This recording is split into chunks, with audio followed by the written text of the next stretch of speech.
to this next class, and this class is going to be about coping mechanisms. Now, during this program, we have been working on your subconscious mind by asking you to repeat over and over again your audio file. We have also given you 7 conscious strategy tips that will help you reshape your conscious behavior. But there is another important aspect, and that's your physiology. And the physiology is really the withdrawal that you may be experiencing from the cigarette. And here, today, we're going to work on this withdrawal aspect.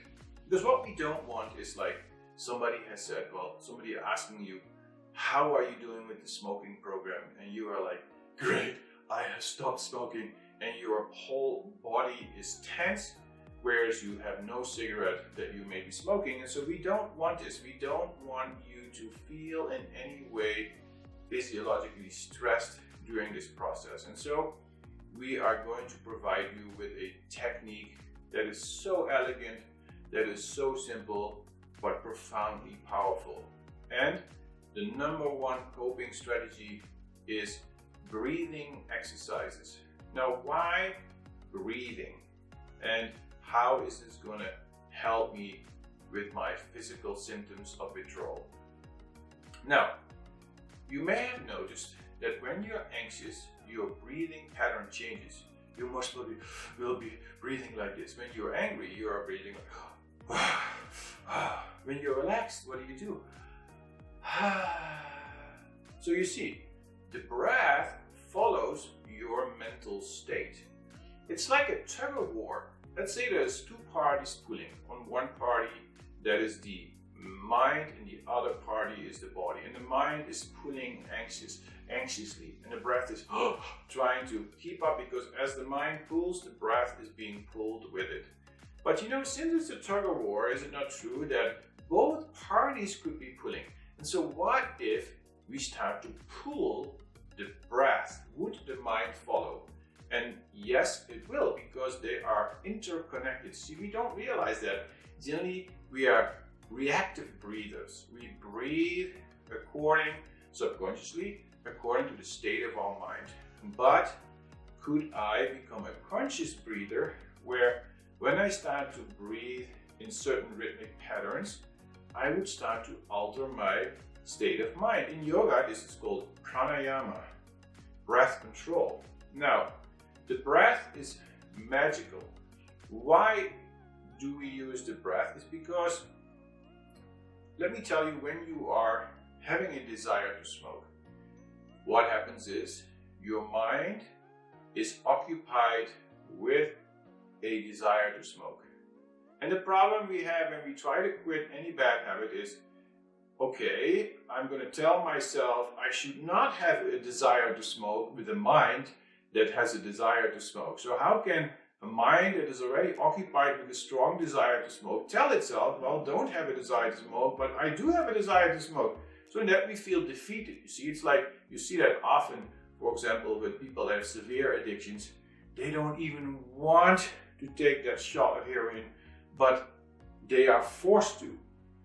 It's a part of their higher self says, I don't want it, but the mind is completely occupied, and against their own desire, even against their own will, they succumb to the temptation. And cigarette smoking is not of that level of addiction, but it's the same principle, the same kind, that you may not even want to smoke, but there you are, lighting up a cigarette against something within you that does not want it.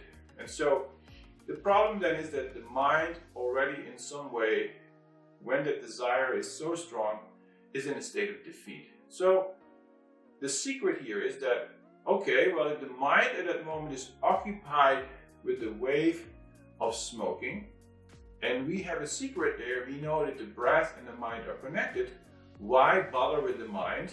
Let's go to the breathing, because the breath and the mind are interconnected. So we kind of bypass the mind that is already occupied with a wave to smoke. So all I'm going to ask you to do then is breathe.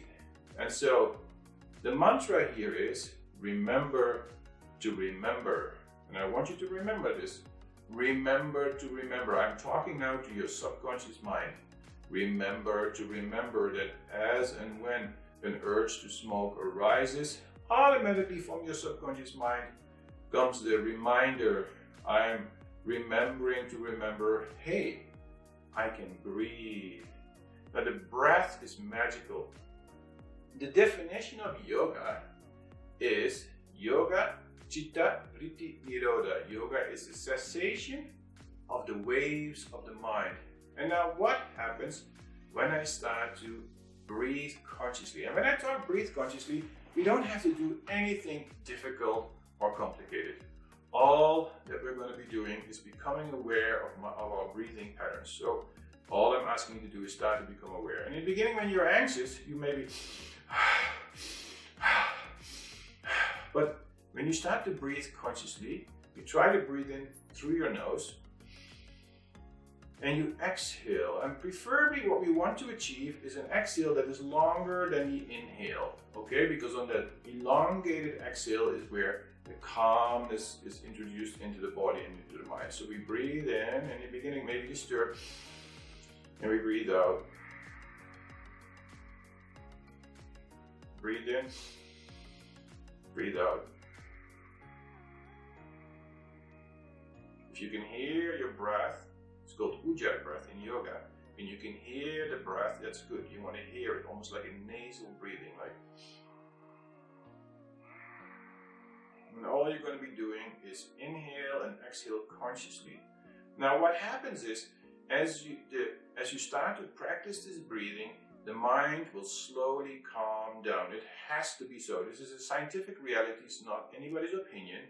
I used to do trainings with UCLA professors in pain management, and guess what we did? We used to use breathing exercises, because the breath, when it calms down, the mind also calms down, and the mind is in a state of anxiety when it's in pain, as well as when there's an addiction. And so, remember I talked to you last time about mind waves. If I put sensors on you and you have a desire to smoke, I could see that mind going up and down like this. But when you start to breathe, the wave becomes longer and shorter. Now, the wave is indicated by a disturbance in your mind. When you have a desire to smoke, I could see on my screen with sensors that your mind is going like this. But when you start to breathe slowly, the wave in your mind becomes elongated.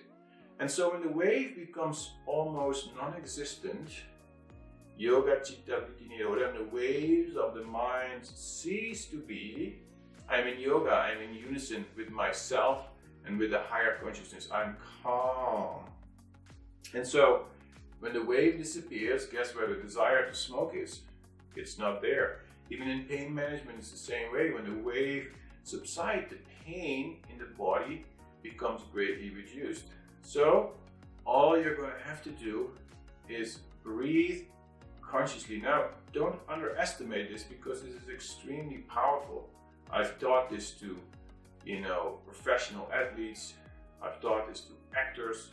I've taught this to great, executives, CEOs of companies, because they too were having to do presentations. They had to do great athletic performances, and they sometimes had this wave of anxiety come to them. And so their mind at that moment, imagine you're a pitcher of the New York Yankees, and you are getting anxious as you're about to throw this ball. At that moment, your mind is occupied by the anxiety. So when we teach these athletes to breathe, and they train themselves to breathe deeply and calmly, then the mind will automatically calm down and the focus returns. And so we want the same for you.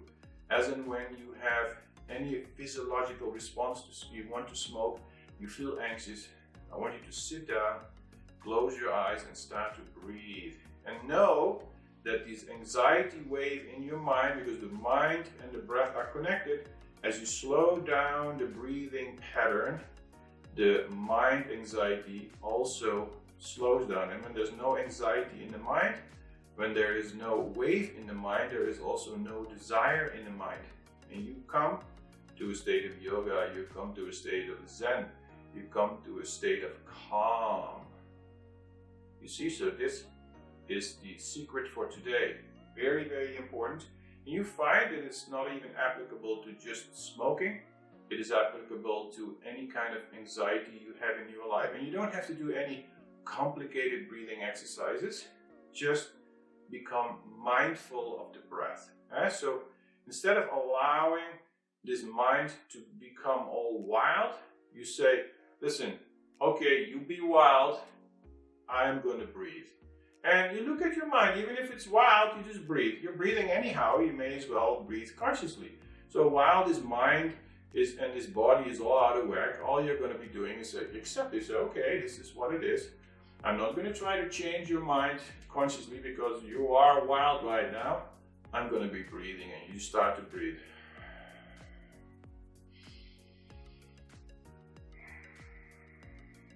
Inhale and a longer exhale than your inhale. Generally it's like 4 in and 8 out, but don't bother about numbers.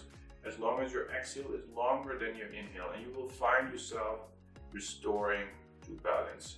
This will tremendously help you with any sort of problems when it comes to physiological reactions during this process of smoking cessation. Good luck, and we are progressing rapidly in our course. And as and when you're applying all these techniques, you will find yourself having now plenty of weapons to start succeeding. If you haven't succeeded yet, just keep going at it. Slowly but steady wins the race. And I'll see you in the next class.